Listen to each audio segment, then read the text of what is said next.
Hello and welcome to this hints and tips video for using Fresh Paint.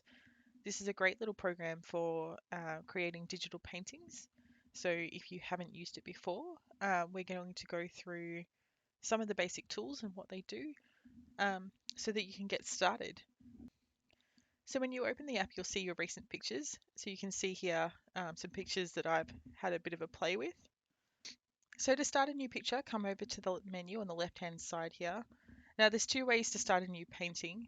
The little rectangle with the arrow here, that actually allows you to import a picture from your computer. So you can actually turn a photograph into paint and have a play with that. And I'll show you one that I've been having a little bit of a go at. So this is just a photograph that I took while out on a walk with my kids quite a while ago now. And you can see in the top half in the sky, I've started to have a play with the paintbrush, and it literally takes all the colors from the photograph and it acts as though it's paint. So if I come down to the path here and I just run my paintbrush over, you can see that it's just mixing all those colors to make it start looking like paint. So I can smooth it out, mix it around a little bit. If I wanted to turn the back of my sun here,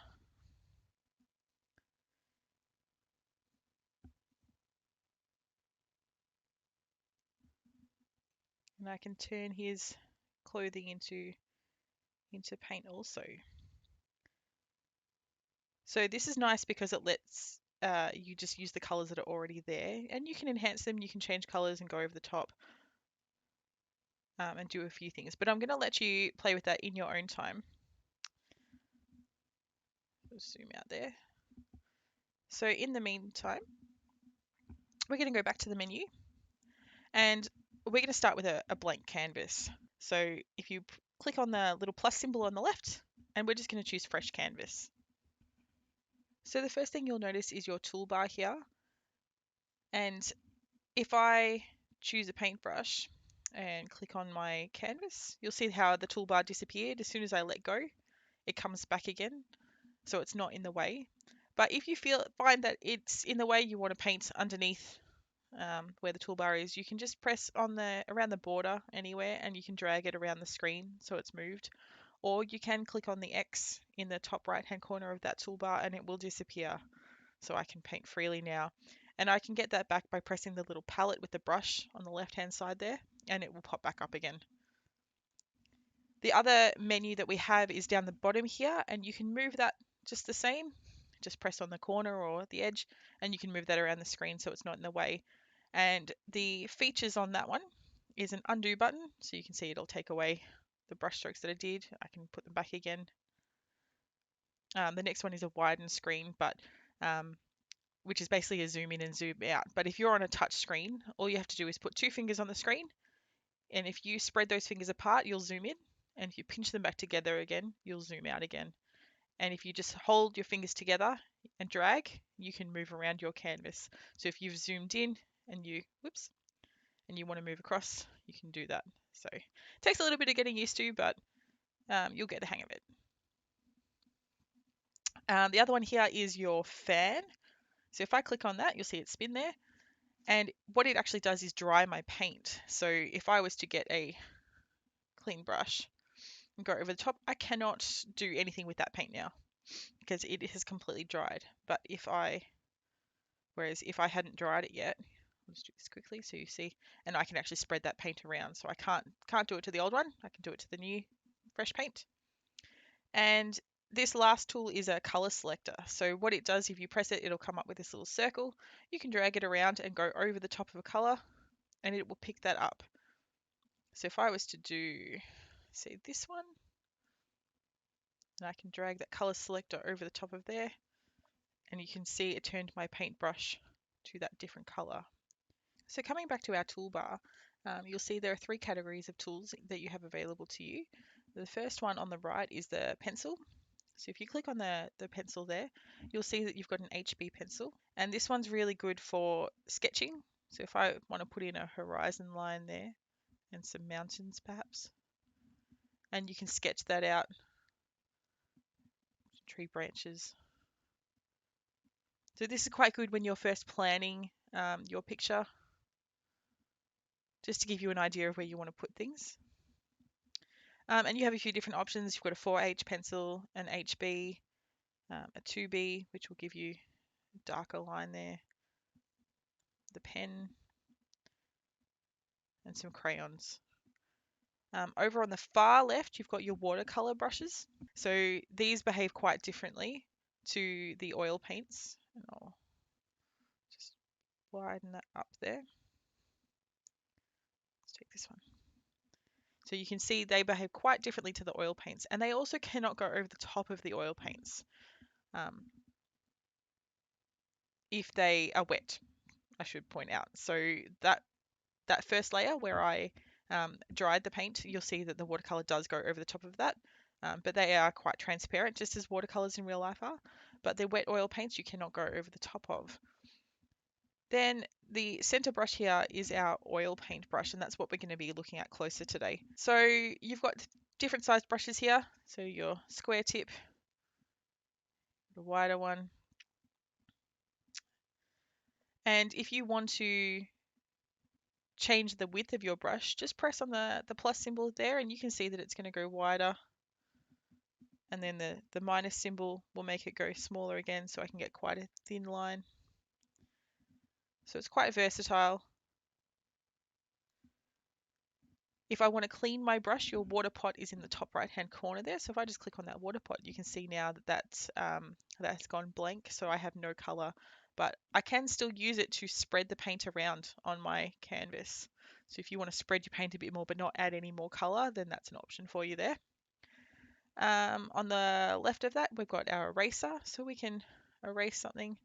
Now, the important thing with this one is if you have dried a layer, you will not be able to erase that.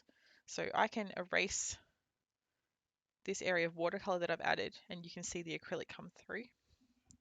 So it is important to remember that if you have dried, before you dry your paint, be very sure that you don't want to make any further changes to that.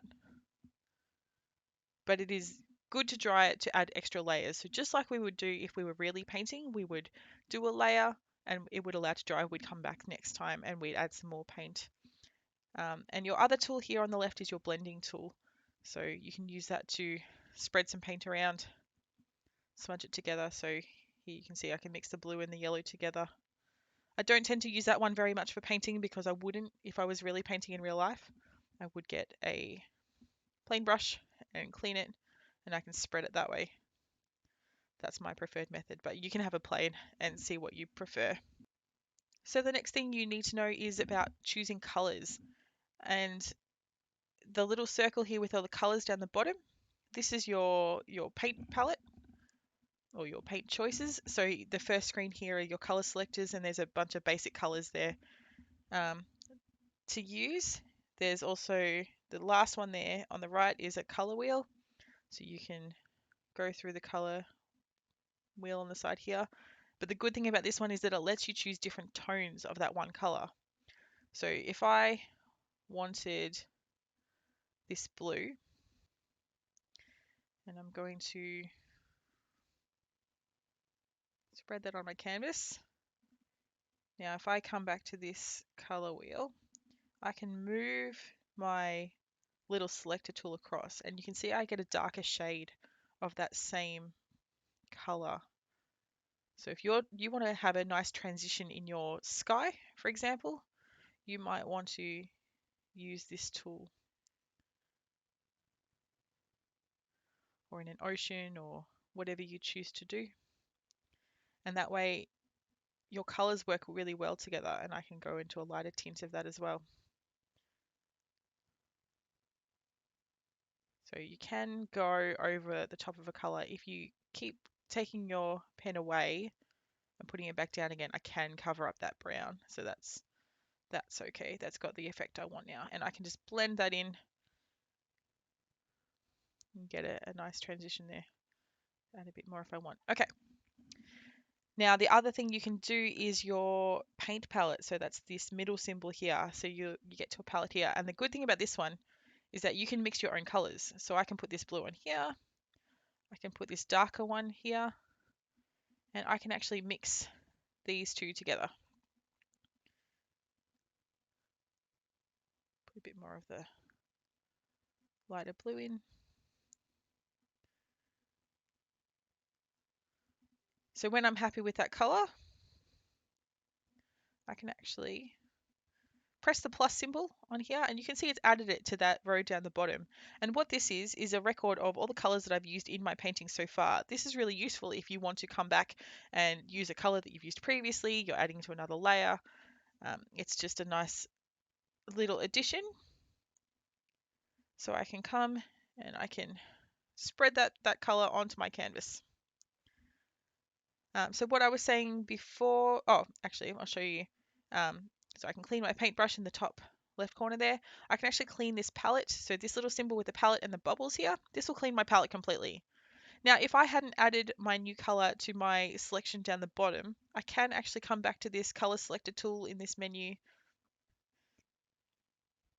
and drag it over the top of my new color. And here I can add it back to my palette and I can always just press the plus symbol again and I've got a pure version of that color now. So I'm actually going to go back now and start a new canvas. And we're just going to do a warm-up activity together, just so you get an idea of how the paints work together. Now what I'm going to do is choose my large brush, so this one here, I'm going to wash it, I don't want that blue. I'm going to go to my color selector, I'm going to choose the dark one here, you can see the splodges, that's the one I've selected. Now I want my paintbrush quite wide, so I'm going to widen it there. And I'm just going to add just a stripe, doesn't have to be perfect. Then I want quite a burnt orange. Add some of that in there.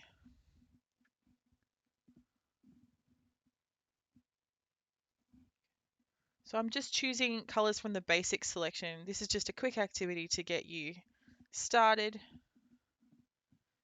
Add some more colors there. Just moving along. You can probably guess we're going to do a bit of a sunset scene here. All right, now pressing back on my brush symbol down the bottom, I'm going to clean my brush and close this so it's out of the way. And I'm just going to start from the top. I'm going to just run my brush left to right, and fill in the white spots,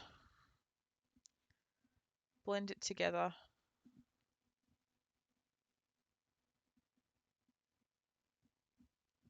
Just take your time on this. If you rush, it may not register properly, so don't panic.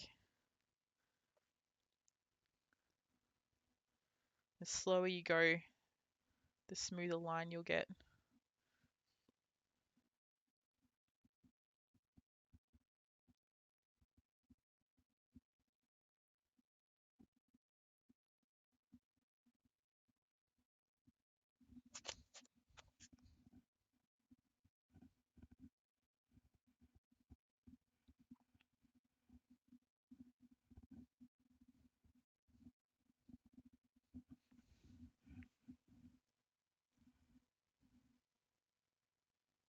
Okay, and you can come back and add some of the darker colors in some areas if you like,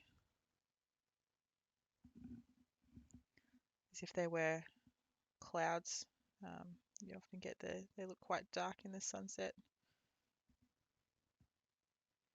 So if you find it's blending too much and disappearing, just take your pen off, put it back on again,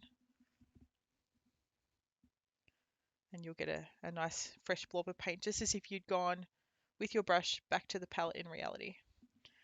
Just going to move my toolbar out of the way here. Just going to add a few blobs. I'm going to clean my brush again and spread that around a bit more again.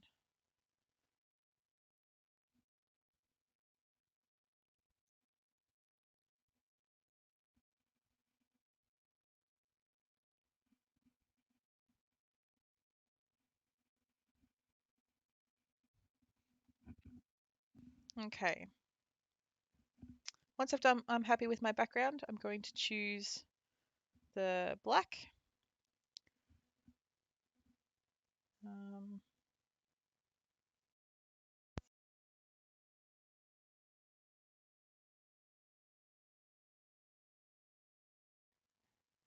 just going to go a bit slowly and just coming up and doing some streaks. Nothing fancy, don't overthink it. You'll notice your paint will run out on your brush, so it won't go too high. And we're just going to put some grass in here.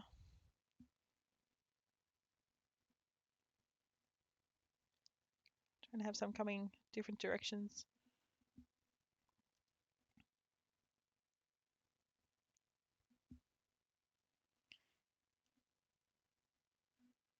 Like I say, don't overthink it. You can't get this one wrong.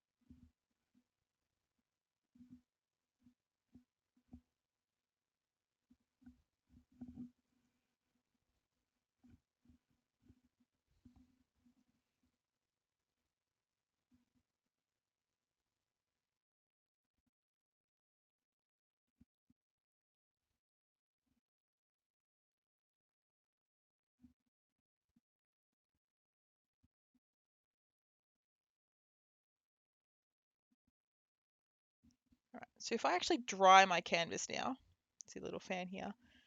Now if I come back with my paintbrush now, I get a crisper line.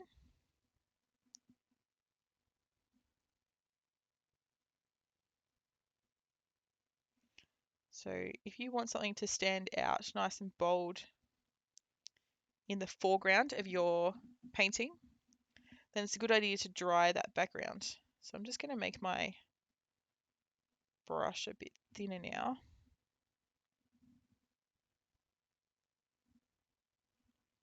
Some of them.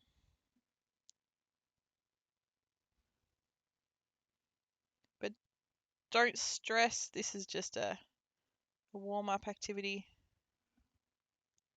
as I said.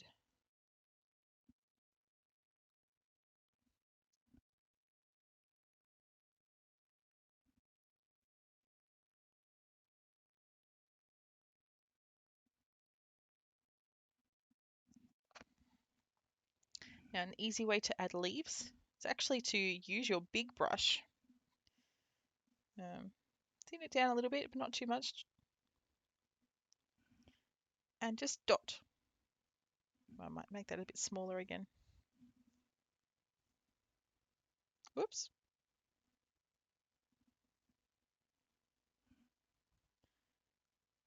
And if you just dot, this can actually be a really good way to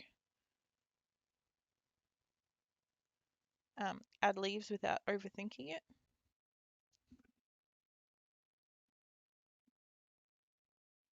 So have a go, just adding a few here and there.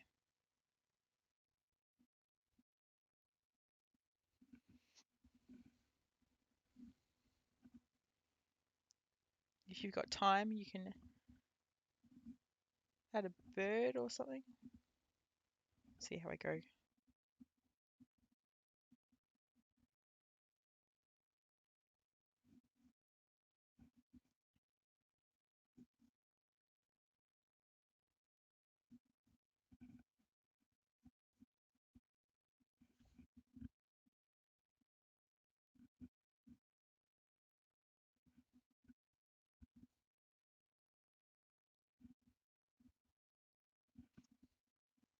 So there you go.